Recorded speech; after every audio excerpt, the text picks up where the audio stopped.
Stop doing vision boards. Stop with the New Year's resolutions. They're keeping you stuck. Hey, it's Dean Graziosi, and today I want to show you a process I've created over the last 40 years of being an entrepreneur to set goals that become a reality. It's about a 7-step process. I've never shared this publicly. This is a worksheet we actually use at the company Tony Robbins and I own, mastermind.com, and I want to go through this process with you today. First, we want to set our goal. Now, when we set our goal, I want you to do me a favor. I want you to go a little bigger than you normally would. You know, when you set a goal that's scary, when you set a stretch goal, it does just that. It stretches you to think different than you already do. If you set a goal to grow 3% or 5%, you don't really do much different. You kind of polish what you're doing. But when you set a goal that scares you, you have to fundamentally break something so you have a breakthrough. So I would consider setting a goal that scares you. Maybe it seems even impossible, but that'll get you get the emotions. Then we'll get to timeline in a minute and share how that can really intensify. So I don't know what your goal is, but I'd love for you to go along with me. I'm gonna make one up here. What if the goal was to launch a monthly coaching program? Every month, you're gonna go live on Zoom. I'm just making this up as we go on the fly. And you're gonna teach people how to elegantly go vegan for health, for clarity, for brain fog, for cholesterol reasons, and all the other stuff. I'm not vegan, I'm just making this up. But you're gonna launch your monthly coaching program. You're gonna do it on Zoom, you're gonna deliver massive value, you're gonna have some guests. But the first thing, once you set a goal that's a little scary, time will make it even more scary in a good way, right? Time can be your friend. Once you do that, the first thing I like to think through, because it's gonna hit you, is what are the constraints you're gonna have?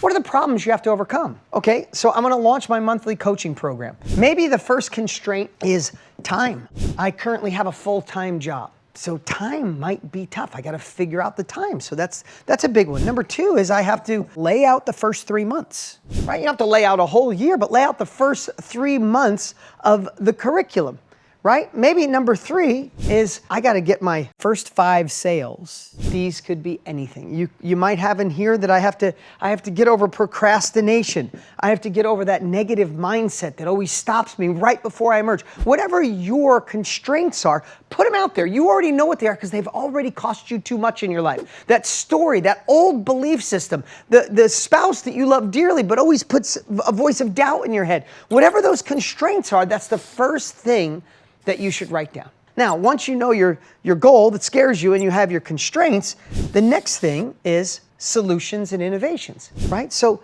what was the first one? Time, right? What's a possible solution for time? What can I say no to? So maybe on time, if you start looking at time in black and white, not gray. It either serves the goals that you have or it doesn't. Maybe for a short period of time, you live harder for a short period of time so you can live easier for the rest of your life. Maybe you avoid hanging out with the friends that make you feel bad about yourself. Maybe you stop surfing online. You cut your computer time or your screen time to an hour a day. Maybe you stop binging out on Netflix. Maybe you stop the things that are in like a hypnotic rhythm of wasting time and go, no, I'm gonna stop doing these certain things. And when I say no to binging online, no to Netflix, no to certain friends, I'm only leaving that space open to work on my goal, right? Next was, again, could be lots of them, but the innovation of I need to lay out my first 3 months or maybe my first 6 months, right? Maybe I need to know my ideal client. Maybe I need to know what gap I need to open up to really help them go vegan. What are the biggest problems I have to solve?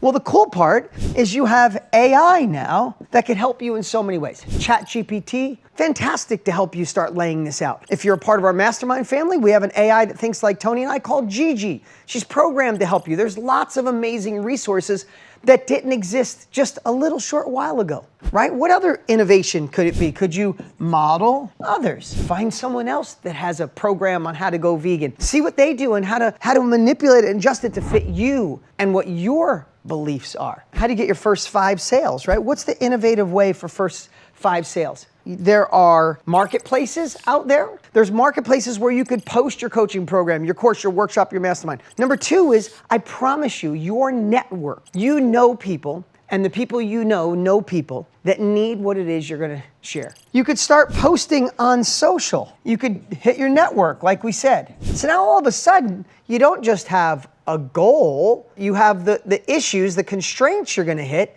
and you're already working on the solutions to solve it. And this list could be bigger, and this one could be bigger. I'm just trying to do this here in under 20 minutes. This is a process. I'm not just making this up on the fly. This is 40 years, 39 years of being in business, 29 years of being in the knowledge industry, 12 years being partners with Tony Robbins and owningmastermind.com.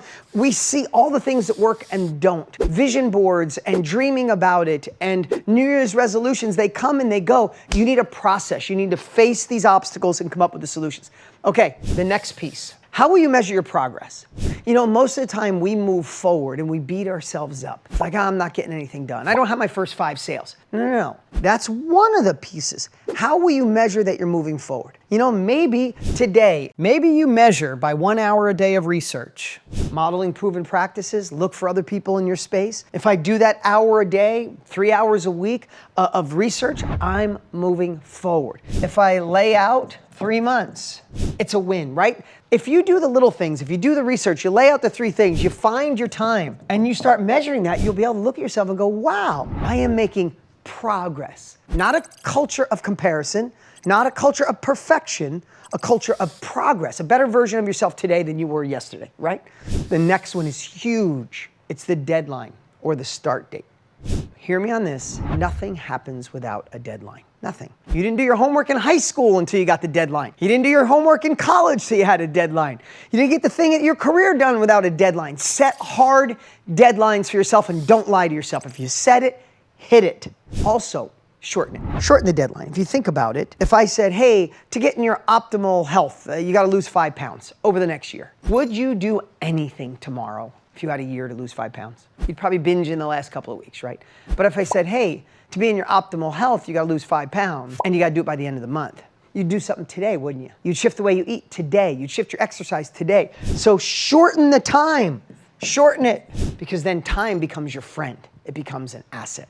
So then, now this, you got to understand, this is for people in our business, in our industry, and a lot of people have already started their business. This is you. You might just be thinking of doing your own business, whatever you put as your goal. But this is crucial. This is where the heart comes in. This is where the emotion is attached to the goal. If you don't have an emotion attached to your goal, you're never going to hit it. So why is it important for you to achieve this goal? Right? It could be, why is it important for your company? And if you have a career, why is it important for the company you're a part of? Right? If it was client success or customer service, why is it important? Well, it makes customers know that they're important, whatever the pieces are. Maybe they don't all apply, but why is it important? Mostly, I want you to think about, why is it important for you to reach this goal?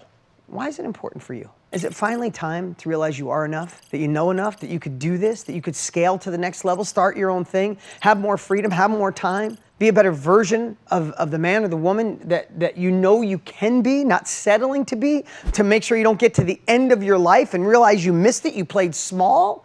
I don't know what it is for you, but you need to attach your heart right here. And if it doesn't make you get goosebumps and the hair stand up on your arms or a tear come out of your eye, then keep thinking about it until it does. Because you want to know why it's important for you to achieve that goal. This is the secret. This is why a lot of times vision boards and New Year's resolutions and just a quick goal doesn't work, because people don't attach their heart. Attach your heart. And lastly, on this part is, why is it important to your customers? So if you were going to create a monthly coaching program on how to go vegan and be healthier. Why is it important? Because it can change people's lives. It can help with arthritis. It can help with cholesterol. It can help with longevity of life. It can help with healing the gut, adding more microbiome. I don't know what the answers are. I'm not vegan, but you could know what it is, because this just gives you a ×2 of this. So when you make it important to you, imagine when you make it important to somebody else, then you have more obligation to make this happen. And then lastly, the 2 ones that really cap this off. What is the best result if you solve this or accomplish this goal? If I accomplish this goal, I'm helping other people live into a better life. I'm creating a business that'll give me freedom, give me joy. I can make money by making impact in others. How freaking amazing is that? Right? You could share all the things on why this would be good, but you got to go to the dark side too, because you've already missed goals, so have I, guilty. Now you got to say, what's the worst result if I don't accomplish this? What is the worst thing if I don't accomplish this? I stay stuck. I stay in a career that's unhealthy, unfulfilling. I don't have enough joy in my life. I'll get to the end of my life and realize I missed it. You got to do something where you feel your heart again in both of these. This one, hell no, I don't want that outcome. This one, a big hell yes. So, you want to set goals that stick? Set a goal that scares you. Identify the constraints in advance. What's the solutions or the innovations to overcome it? How are you going to measure that you're moving forward? Set a deadline that scares you as well. Why is it important to you and the person you're going to serve? What's the best result? What's the worst result? Get after it.